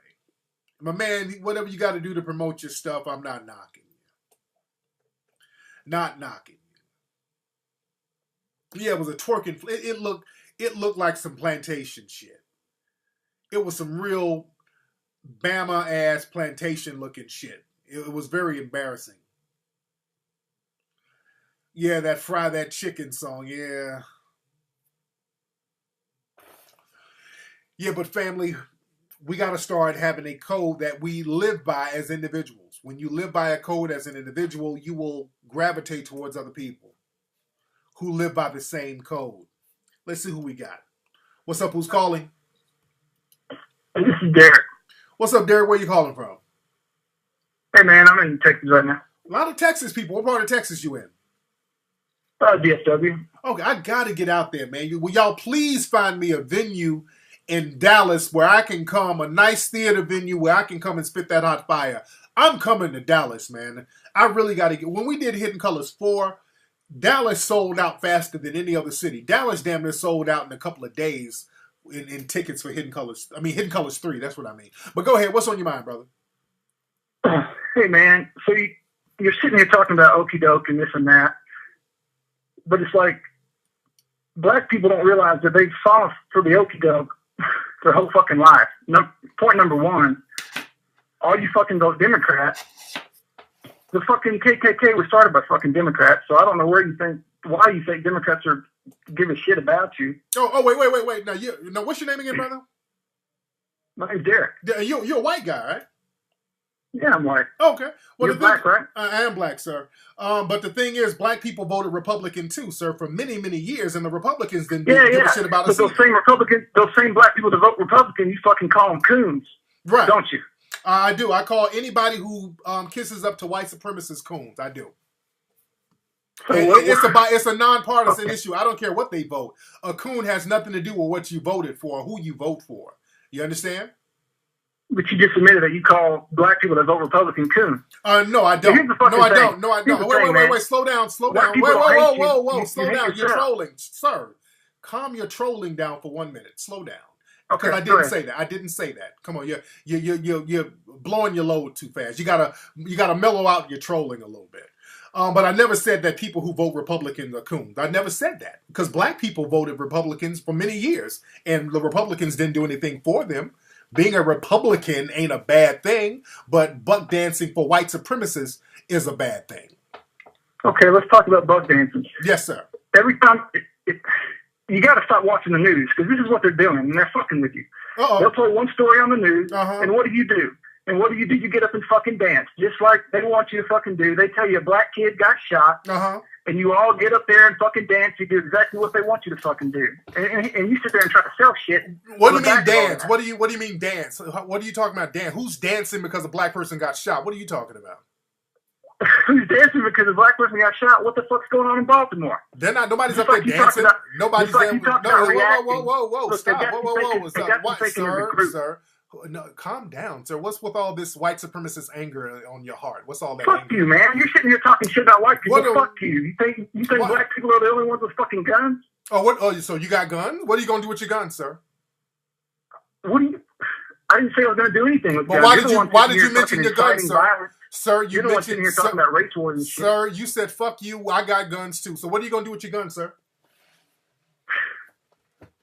I didn't say I was gonna do anything with my But why gun. did you mention your gun? So why are you mentioning your gun? Man, don't play fucking stupid with me. You sit up here and you try to sell shit and you try to get all these black people pissed off about some shit that has nothing to do with their fucking life, and you think you're fucking morally superior because of it. Okay. And you fucking vote Democrat. You're voting fucking KKK.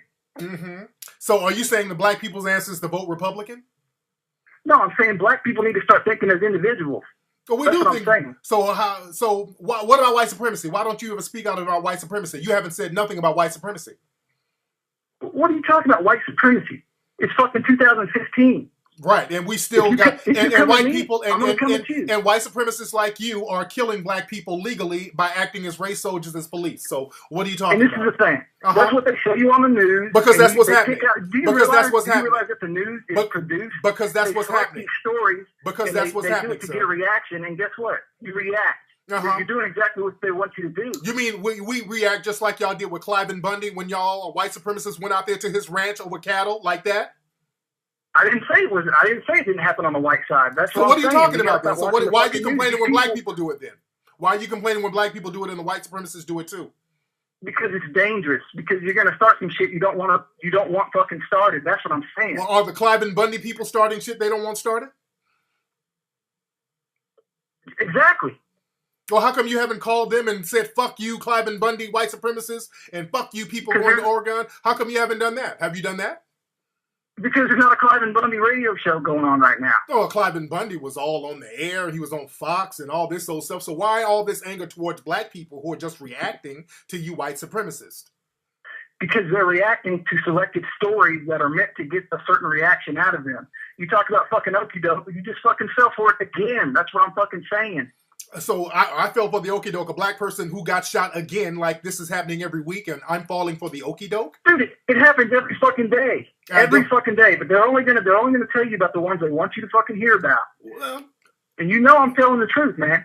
I don't understand what you're saying. The ones we want to hear about a bunch of black people getting killed who are unarmed, and that's a problem. Yeah, exactly. Because guess what? It sells, and guess what? It's talked about. So you saying So you're saying that these black people who are getting killed over and over again, that's just a trick by the media? No, I'm saying that. What are you saying? What are you saying, man?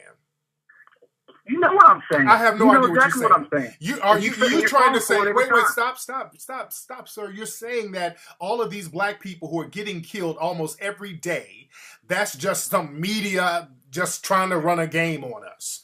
How about they don't kill they're them? They're running a game on you. Well, run another game. Don't stop every day. But people get killed every day, unarmed people do not get killed every day. Yes, they do. Unless they're black. Unarmed white people are not getting killed every day, sir.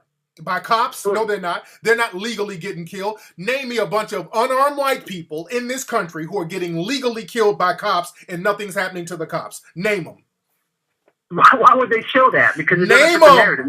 Name them. You just no. Name all the unarmed white people who are getting killed by cops and the cops are not going to jail. Name them. Okay, name me an unarmed white person that's fucking attacking cops. Name them. Name them. Whoa. Attacking cops. So all the black people, wait. So all the black people who got shot are attacking cops? That what you're saying? Say that again? So all the black people who are getting killed by cops, you saying that they're attacking the cops?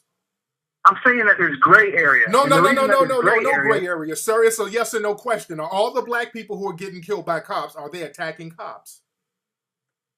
Did Mike Brown attack the cop? No. Yes. Did Eric Garner attack a cop? Did Tamir Rice attack a cop? Eric Garner died of a heart attack. He wasn't choked the fuck out. Oh, that's right. Okay. He died of a fucking heart attack. Right. Because he's a fat piece of shit, probably. There you go. So the man who was running in North Carolina, he was running and got shot in the back. So was he attacking a cop when he was running? No, but he was fucking running from the cops. Okay. There are white people who run from cops. They don't get shot in the back. Name a white person. Because you can't name one. That's why. Name one. Name a white person who got shot in the back running from a cop. Name one. That's what I thought. Name a white. No, I don't. And no. Can you name a 12-year-old white child who got shot by a cop and the cop didn't go to jail? Name one ever. Ever. Name one ever. Name one ever. Name one ever. What they fucking want you to do. Name one ever. A white 12-year-old child who got shot by a cop and the cop is walking around, didn't go to jail. Name one. I'm not fucking obsessed with this like you are. You're the one sitting there taking notes on every fucking issue so you can sell it. Right. On your little show. Now listen. Okay, you're a white coon. With gray area for this exact same fucking reason. Of course they're not going to... Okay, do. Take a story for a black guy. Okay. His trolling is just ridiculous. See, all right. Let me get him out of here. Okay. Get out of here, you damn nigga! That's for you one more time. Okay, he can't answer nothing. Okay. Okay, well, he can't answer nothing and wants to change the subject. Okay, and then you saw that whole trying to route, and this is how you got to handle the white supremacists. When they try to rile you up, stay cool. You see, he tried to rile me up. Fuck you, motherfucker. Fuck you, man. Fuck you, you stupid shit. Fuck you. You know, they love that. The white supremacists love trying to pull that card. And I don't fall for that. Stay cool. Just hit them with facts. Don't go back and forth. They try to draw you into an emotional argument and just name facts. He's just a white supremacist. I threw him off his game. You know? What about Clive and Bundy? Oh, I don't know about that. Oh, really? Oh, name some of the white people who are getting killed. If we're getting the okey doke ran on us, he couldn't name any. Name a white person who got shot in the back running from the cops. Name one. He's burping and shit. All right, name a 12-year-old white kid at any point who got shot by a cop who was unarmed or who had a toy. Name one. Okay. Hey, just stay cool with him. I'm not. See, that's how you handle white supremacists. Don't let them draw you in. See, the white supremacists, they try to get you to react. They try to get you to react. They start talking crazy and trying to get you to react. I don't fall for that shit. I don't keep up with that shit. Oh, yes, you do. Yes, you do. Eric Garner, he didn't die. He died because he was fat. Really? Okay. Then I know, okay, we're just dealing with a dumbass white supremacist. He's not going to bring facts. He's just trying to waste time. What's up? Who's calling? Hey, what's going on, Tariq? It's Reggie from Wilmington, man. What's good? Hey, Reggie, how you doing, fam? What's on your mind? Hey, look, I just saw that just now, man. Yeah. Yo, that's the main thing I learned from you, man, Yes, is how to talk to some of these white folks out here, man. Yeah. You handled that dude so smooth. Oh, yeah. Just shut him down and make him mad. Just shut him, he gets mad and starts changing the subject. Exactly. Oh yeah, now I just wanted to call and comment on that real quick. And other than that, dude, I got my floor seats for Philly, man. I can't wait. Yes, indeed, man. I can't wait to come out there to Philly, man. I'm gonna see you out there, Reg. Thanks for the call. But yeah, man, these white supremacists, they love to try to waste time. That's another thing too. The white supremacists they love to try to waste time, and they love to try to get you to deflect from white supremacy. You see that? That's another trick of the white supremacists. They love trying to blame the media, the Bilderberger group, the Illuminati. Oh, it's the media who's tricking you. What about white supremacy? What white supremacy? Eric Garner died because he was fat. Mike Brown shouldn't have fought the cops. Okay. Just go and admit to being a white supremacist. Don't try to run that game on me. We got guns too. What you gonna do with your guns? I didn't say I had a gun. The white supremacists, you got to understand, and Neely Fuller told me, they will literally say anything. They are the biggest liars. The white supremacists will say one thing in one breath and say something the total opposite in the next. They are master liars, master deceivers. They master lying. They are the kings and queens. The white supremacists are some of the biggest goddamn liars. That's why we did the Hidden Colors series, man.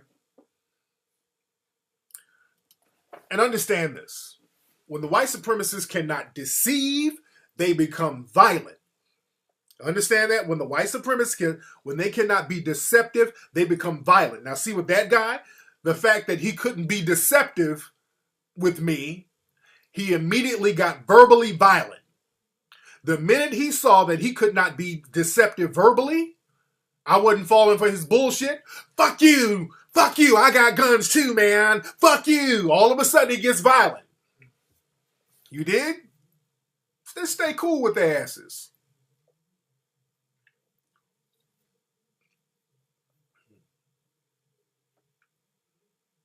Just stay cool. Because what they hate, they do not like a motherfucker out there bringing the truth and bringing truth to power. Because the shit I'm saying is waking motherfuckers up and it's making sense. And when we start talking about codes, they're like, uh-oh, let's go in here and try to throw a wrench in that shit. Yeah, oh yeah, he immediately resorted to name calling. They're so good at that. They are good at that.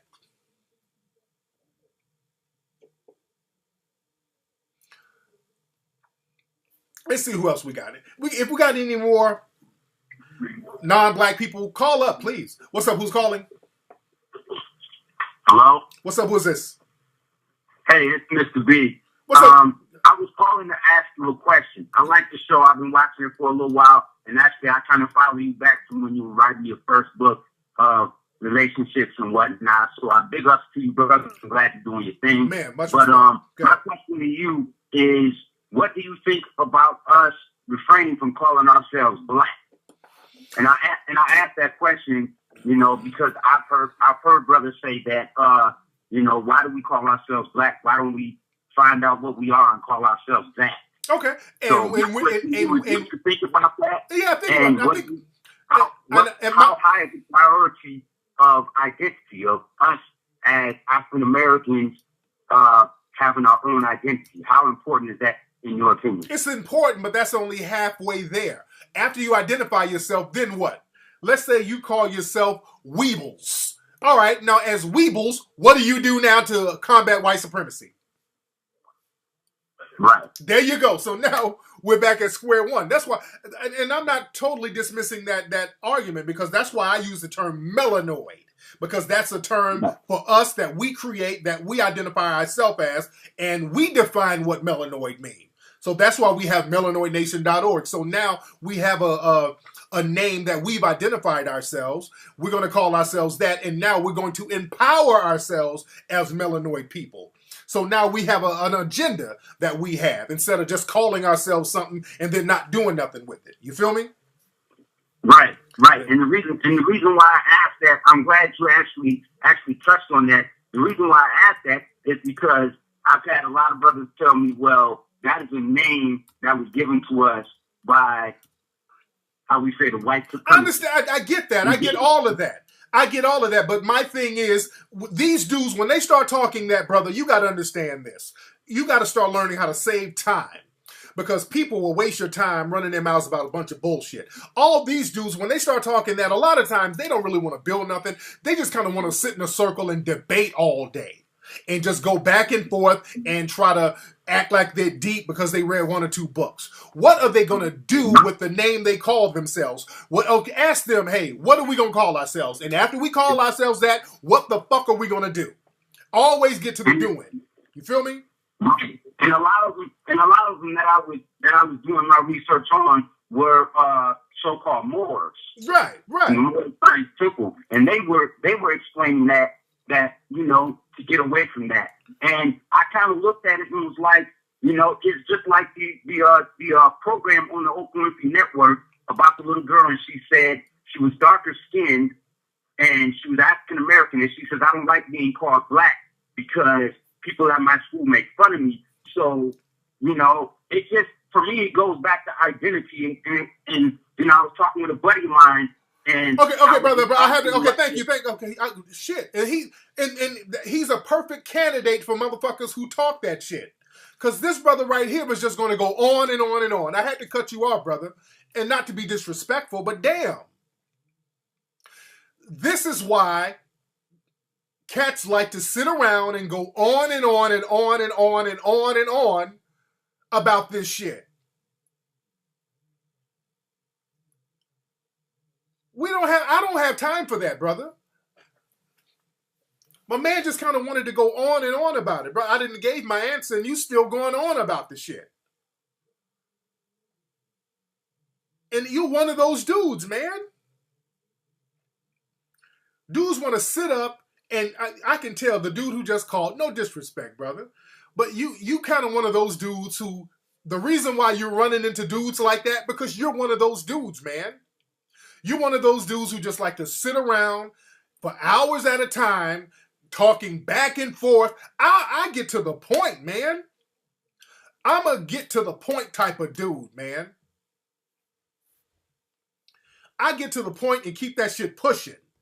Yes, brother, but I understand that. But what I had talked about with my friends was I said, hey, brother, I get it. I understand that. But what are you gonna do? I was thinking that too, brother. But when I was talking to some Morris Time Temple brothers, all right, bro. Dudes just want to talk and go on and on and on, man. Stop all that running your mouths and let's get some shit done. I don't want that here. I don't want cats to just call up and just start talking in circles. I like to get to the point, man. I like to get to the point. My God.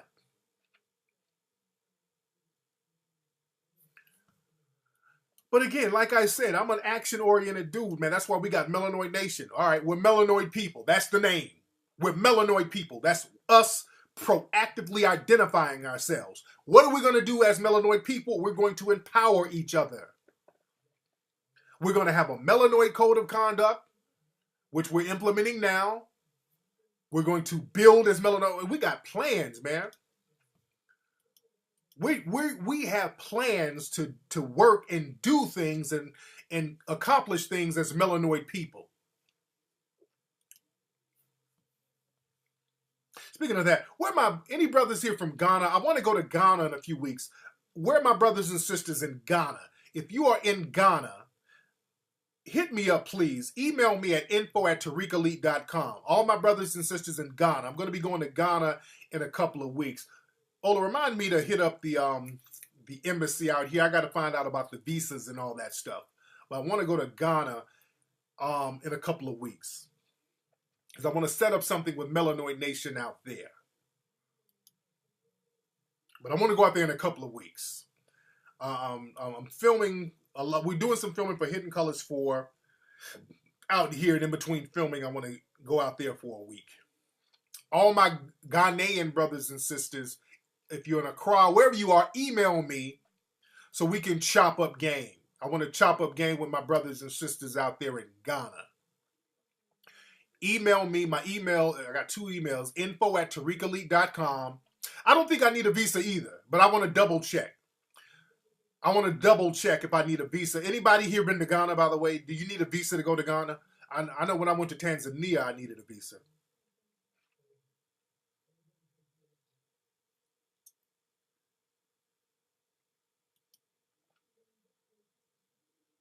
I'll probably go to Accra. I'll go to Accra. But my email is info@tariqelite.com. That's my email.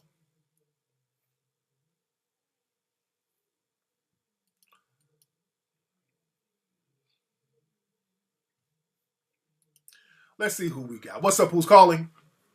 What's up? This Gumbo from Texas. Gumbo from Texas. A lot of Texas people. What part of Texas you in, Gumbo? Right now in Lubbock, but I'm from Big Sandy. Some downtown. Where Lovey Smith is from. Oh damn. Lubbock. Where is how far is that from like Dallas or Houston? 6 hours. It's 6, 7, 8 hours from Houston, 6 hours from Dallas. Okay. All right, what's on your mind, brother? What's your email? You just said info@tariqelite.com. Yes. And then what's the other email? KFlex4, the number 4, KFlex4life@yahoo.com. Okay, because it's secure for something out there, and I don't want to put in the chat room. Okay. You got these people in there and shit. So wait, yeah. Lassa, hey, I got a question. Go ahead. Wait, hold on one second. Lassa, you said I need a visa for Ghana? Go ahead, Gumbo. Yeah, is it weird or is it bad to look at people or to look at black people, Mexicans, white folks the same, like as if they're white? Because I don't really know who to trust. You know what I'm saying? So I just look at everybody like just mean mugging. Like I don't really trust nobody. You know what I'm saying? And that's a good question, brother. My thing is this: you don't have to mean mug anybody, or you don't have to be mean or impolite. Just understand, everybody who can be classified as white, they have the potential to act as a white supremacist. And there are a lot of people who are Hispanic who are classified as white. And a lot of them, not all, but a lot, will take on the mindset of a white supremacist. George Zimmerman is a great example. So we just have to understand we're not no minority group who's comparative to other groups. Let's get off that shit. I really wish we stopped talking about black and Hispanic, black and Asian, black and all these other groups, because other people who we up here claiming they are competing against us and they're trying to run circles around us, and we're on this whole hands kumbaya shit. So we got to start thinking melanoid empowerment is all about melanoid people first. Then we can start singing kumbaya when we get our shit together. You feel me? Right. Hey, thank you. Hey, I really appreciate what you said earlier about the older folks, and I really understand that. Yes, indeed. You know what I'm saying? Yes, they really don't. They don't. They do not care. They don't, and don't even trip on them, man. It's time for you to do you, and my young folks to get a code so that you guys can really implement it, and me too, because we need to implement this code and get it popping, and get the next generation ready. But thanks for the call, brother. All right. So that's the Ghana Embassy website. What is that? Let me see. I'm a call up there tomorrow to make sure about the visa. Let me see.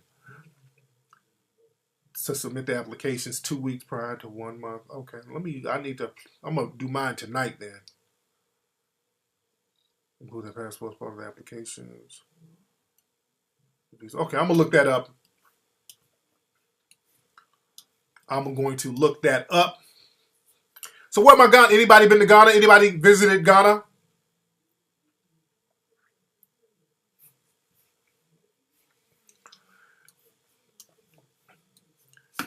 Anyway, where we at? And don't forget, man, go to TariqRadio.com. Get my brand new lecture. It's called International Racism. Real good game in that. That's probably why that white supremacist was mad when he called up. You're here fucking, you're selling shit, man. He's mad because that truth is getting out there. That truth is whooping their asses. They do not like when black folks start spitting truth to power. They do not like that shit. They do not like it. But go to TariqRadio.com. Go to TariqRadio.com and go to the link that says International Racism. That's my brand new lecture. I want you guys to watch it now. I'm about to stop the show now. I'm about to get up out of here. Follow me at Twitter at Tariq Nasheed. As a matter of fact, we're going to have Tariq Radio tonight, so y'all can chop up gang among yourselves. We haven't had some Tariq Radio music in a long time, so we're going to keep the music show going so the family can chop up game with each other. You feel me? We put on one of the music channel so everybody can chop it up. And I want everybody to chop up game among themselves. And don't forget to get the brand new lecture, like I said.